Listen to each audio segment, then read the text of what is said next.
Hello, everyone. Welcome to my Blossoms lesson.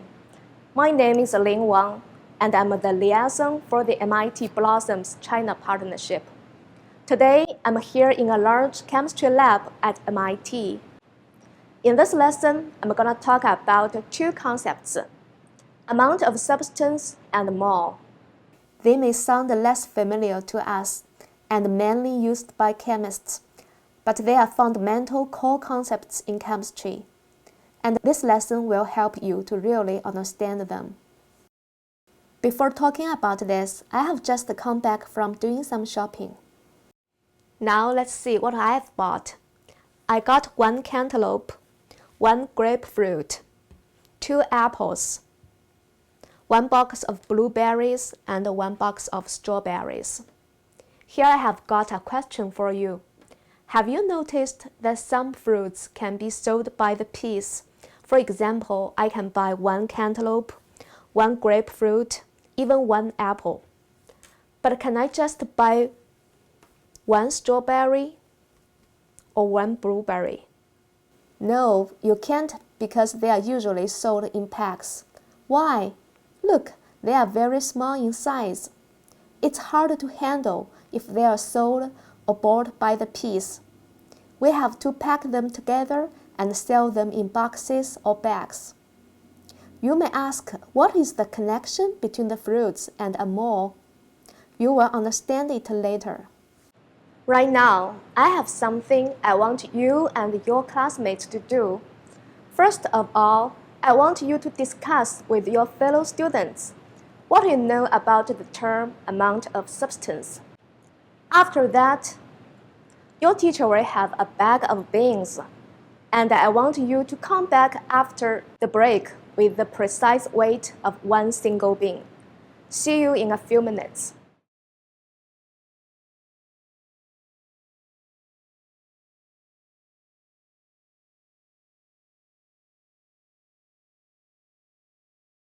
Hi everyone. Did you have a good discussion about the term amount of substance? What does it mean? As its name suggests, this term may refer to the quantity of something. But what does it measure? Actually, amount of substance refers to a quantity fundamental to chemistry that is used to measure how many elementary entities are present in a substance. These elementary entities might be atoms, molecules, ions, electrons, or other specified group of tiny particles.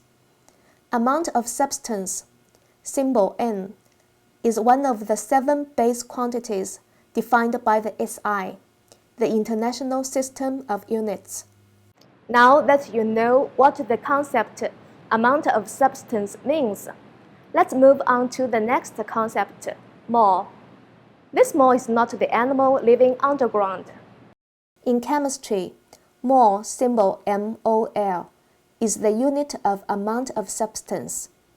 Just as meter is the unit of length, kilogram is the unit of mass, second is the unit of time, and thus among 7 base SI units too. For example, if I ask, how long is this table? Or what is the length of this table? You should answer, it is 2 meters. Here, meter is the unit of length. If I ask, how much does this cantaloupe weigh? Or what is the weight of this cantaloupe? You might answer, it's 2 pounds. Here, pound is the unit of mass. Or similarly, if I ask, what is the amount of substance in 18 grams of water? You should answer, the amount of substance in 18 grams of water is 1 mole. But how can we know the answer is 1 mole? After this lesson, you will easily answer this type of questions. This mole can be a very difficult concept to understand, which is why I asked you about the precise weight of a bean.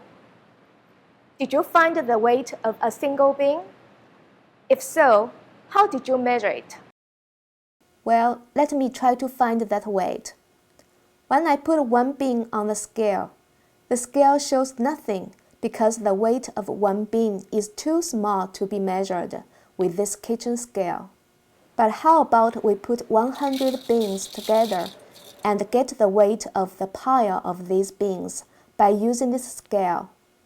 Then we can divide this weight by 100 and know the weight of one single bean. With these beans, the weight of one single bean is about 200 milligrams.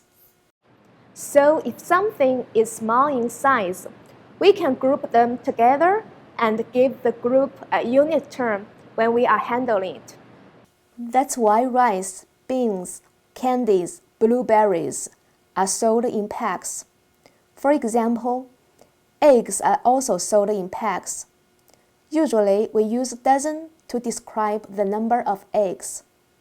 The unit dozen is defined as a group of 12, which means we put 12 eggs in a group and use dozen as the unit term of this group.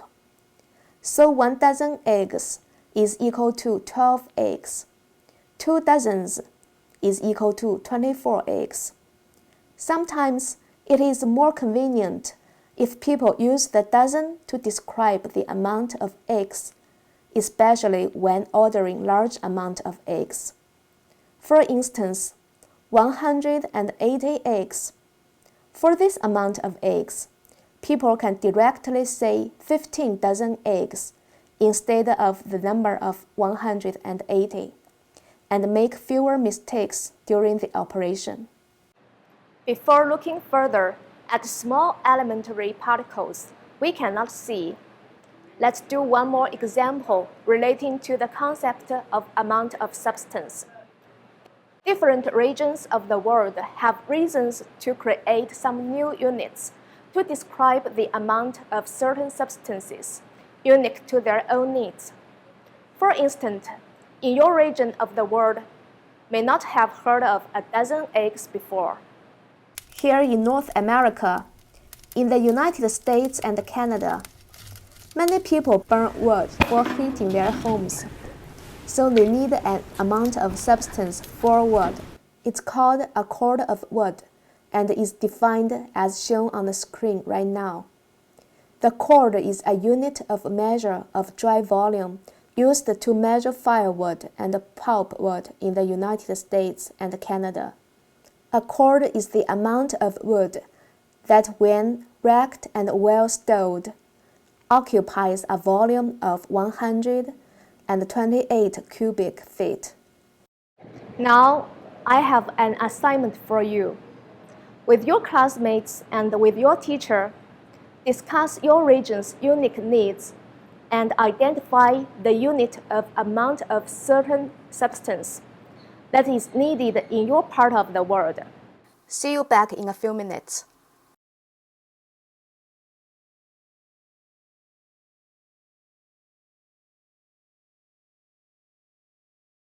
Hi, did you have a good discussion with your fellow students? I'm sure you have found some interesting counting units used just in your region.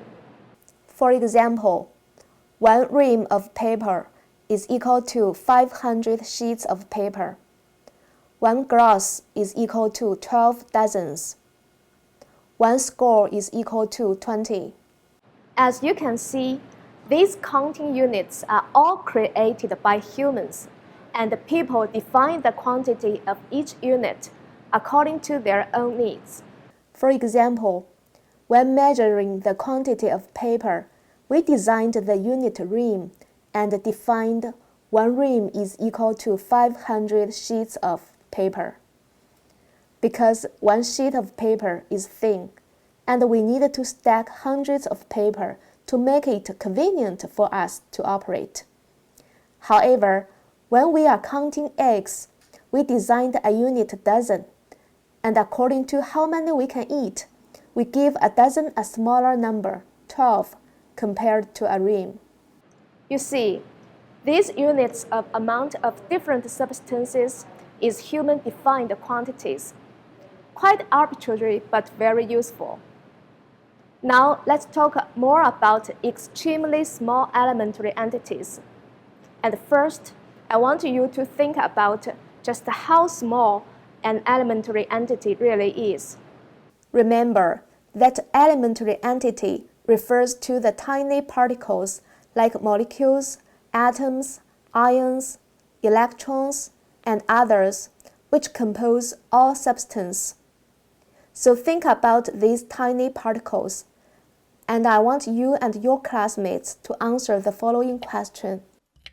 If 20 drops of water measures about 1 milliliter water, and one water molecule weighs 2.99 times 10 to the minus 23rd grams, then how many molecules are there in one drop of water? After you get the answer, I want you to spend some time with your group discussing this. If we want to put these tiny molecules of water into one group and design a new unit for this group, like dozen, to describe the number of these tiny molecules of water, how many molecules do you think we should put in a group?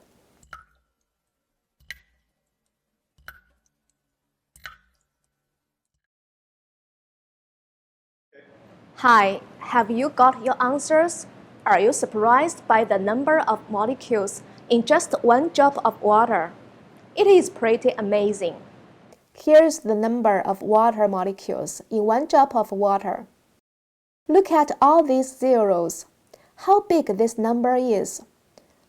On the other hand, given that one tiny drop of water has so many molecules, you can imagine just how small one water molecule is. For such tiny particles, what unit did scientists choose to count them? And if you were the scientists, how many molecules do you think should be in a group? Let's see what scientists selected. Owing to their tiny size, atoms and molecules cannot be counted by direct observation. So instead, scientists group these tiny particles together so that we can identify them when they are grouped together and then deal with them in groups, just as we counted the beans. The new chosen unit for measuring the number of molecules or atoms is mole. In the first activity, we put 100 beans into one group. However, because the size of molecules is much smaller than a bean, so the number of the atoms in one mole should be much greater than 100. As we know from the last activity, one drop of water has 1.67 times 10 to the 21st water molecules. But even though one drop of water that measures about 0.05 milliliter is visible to us, it's still too small to measure it conveniently and accurately with normal cylinders. Let's think of something that we use in our daily lives that we could use to estimate a counting unit for extremely small particles.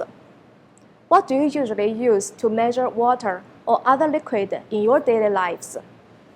Think about it and then, according to its measuring range, make an estimate of how many water molecules scientists should put in a counting group.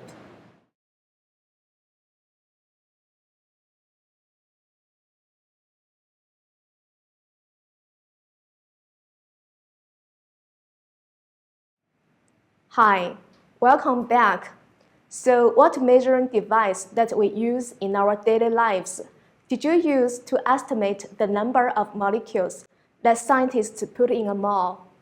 Well, I chose a teaspoon and a tablespoon because they are most used for measuring in cooking or baking. 1 teaspoon is about 5 milliliters, and 1 tablespoon is about 15 milliliters. From the calculation, we find that 1 teaspoon of water has about 1.67 times 10 to the 23rd molecules, and 1 tablespoon of water have about 5.01 times 10 to the 23rd molecules. So we predict that if we think about putting water molecules in one group, The order of magnitude of the number of molecules in that group should be around 23. We will come back to this and see if I'm right with this order of magnitude.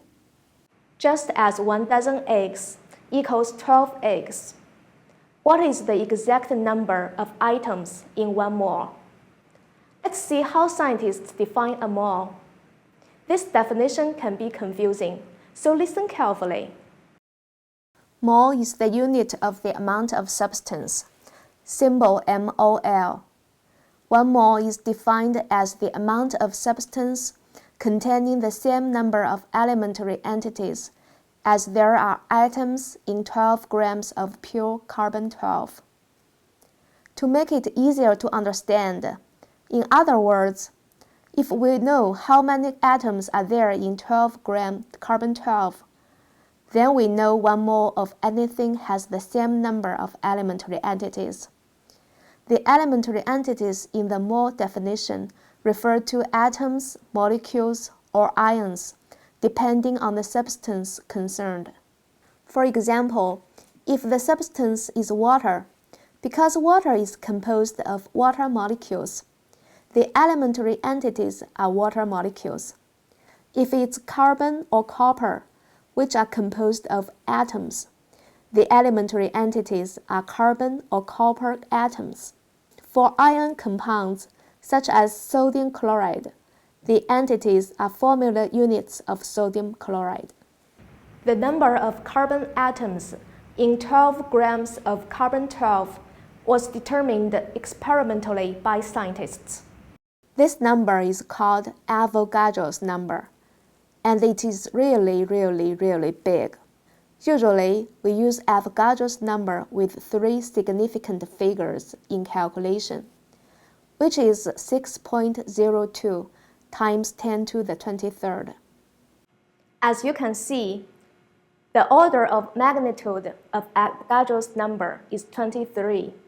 See, my estimation is right. Was yours also close? Somewhere between 22 and 24. Depending on what measuring device you choose for estimation.